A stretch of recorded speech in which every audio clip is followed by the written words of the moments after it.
Sir. So এটা হচ্ছে আমার সিএসসি 470 স্প্রিন্ট 2। তো এটা হচ্ছে আমার স্প্রিন্ট 2 এর মানে ছিল, রিকোয়ারমেন্ট ছিল। এখানে হচ্ছে আমি একটা অ্যাডমিন কন্ট্রোল প্যানেল বানাবো এবং সাথে সাথে হচ্ছে আমি আমার ক্লায়েন্ট সাইডে কিছু কিছু রিকোয়ারমেন্ট আমি ফুলফিল করব। তার মধ্যে ছিল হচ্ছে place and order from the cart. তারপর হচ্ছে তারপর হচ্ছে যে আমি যে কার্ট থেকে অর্ডারগুলো দিচ্ছি সেগুলো হচ্ছে আমি স্টোর করে ডিসপ্লে করবো আর কি, লাইক পেন্ডিং শেপ এগুলো ডিসপ্লে করবো, আর হচ্ছে পুরো কমপ্লিট অ্যাডমিন প্যানেল বানাবো আর কি। তো প্রথমে আমি হচ্ছে অ্যাডমিন প্যানেলে দেখা যাচ্ছি এটা কিভাবে বানাইছি। তো এটা হচ্ছে আমার ওয়েবসাইটের একেবারে ইনিশিয়াল স্টেট, মানে একেবারে জাস্ট হোম পেজ। তো আমি লগ ইন করে ফেলি।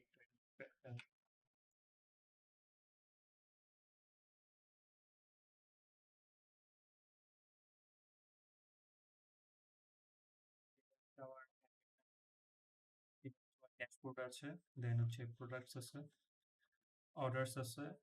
এখান থেকে হচ্ছে আমার মানে অ্যাডমিন দেখতে পারবে যে আমার কি কি অর্ডার আসছে আর কি। আর এটা হচ্ছে আমার কাস্টমার, যে কয়টা কাস্টমার আছে। আপাতত আমি এটা পুরোপুরি ইমপ্লিমেন্ট করি নাই। আমি জাস্ট ড্যাশবোর্ড ইমপ্লিমেন্ট করছি যে আমার কার্টে আমার কয়টা টোটাল কয়টা প্রোডাক্ট আছে আর কি ডিসপ্লে করা, এবং আমার টোটাল কয়টা কাস্টমার আছে আর কি। এবং পুরোপুরি কমপ্লিট আমি অর্ডার সিস্টেমটা এখন পর্যন্ত পুরোপুরি বিল্ড করি নাই। ওটা একটু, ওটা হয়তো নেক্সট স্প্রিন্টে করবো আর কি। তো এই স্প্রিন্টে হচ্ছে আমি মানে এই কিভাবে আমি হচ্ছে অ্যাডমিন প্যানেল থেকে কিভাবে প্রোডাক্ট অ্যাড করতে পারি এবং এটা আমি কিভাবে আমার ক্লায়েন্ট সাইটে আমি ডিসপ্লে করতে পারি, এই কাজটা সম্পূর্ণ করা হয়েছে আর কি। তো এখানে হচ্ছে আমার কিছু প্রোডাক্ট প্রোডাক্ট আগে থেকে অ্যাড করা আছে।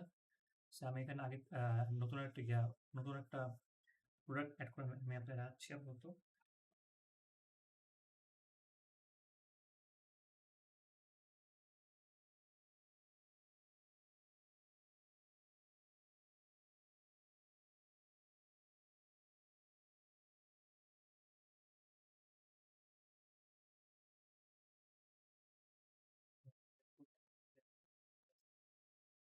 এটা হচ্ছে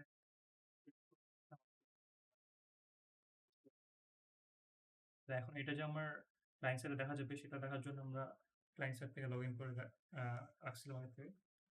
তো এই যে এখান থেকে দেখা যাচ্ছে, এখান থেকে দেখা যাচ্ছে যে আমার ক্লায়েন্ট সাইডে সব কিছু চলে আসছে দেখা যাচ্ছে।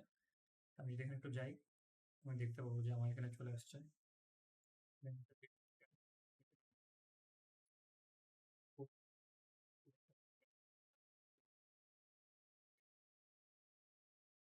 আমি যদি এখান থেকে অ্যাড করে দেখাই, যে অ্যাড টু কার্ট দিলাম, টু কার্ট হচ্ছে আমার এই প্রোডাক্ট হচ্ছে আমার কার্টে অ্যাড হয়েছে। আমি যে কার্টে গেলে দেখতে পাবো যে আমার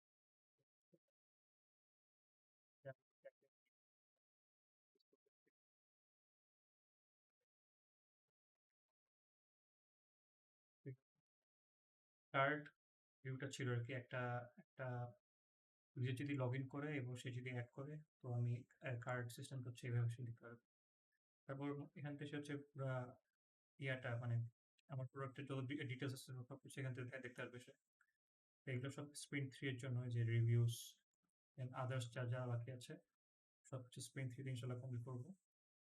তো আপাতত স্প্রিন্ট 1 এর সরি 2 এর জন্য এতটুকু ছিল, যে অ্যাডমিন প্যানেল পুরোটা মোটামুটি কমপ্লিট হয়ে গেছে। ফ্রন্ট এন্ডটা, ব্যাক এন্ডের কিছু কাজ বাকি আছে, এটা নেক্সট মিনিটে চেষ্টা করে ফেলবো। আর হচ্ছে যে এই যে প্লেস অ্যান্ড অর্ডার, এই পার্টটা পার্শিয়ালি হচ্ছে, পুরোপুরি হয় নাই। ইনশাল্লাহ নেক্সট স্প্রিন্টের মধ্যে করে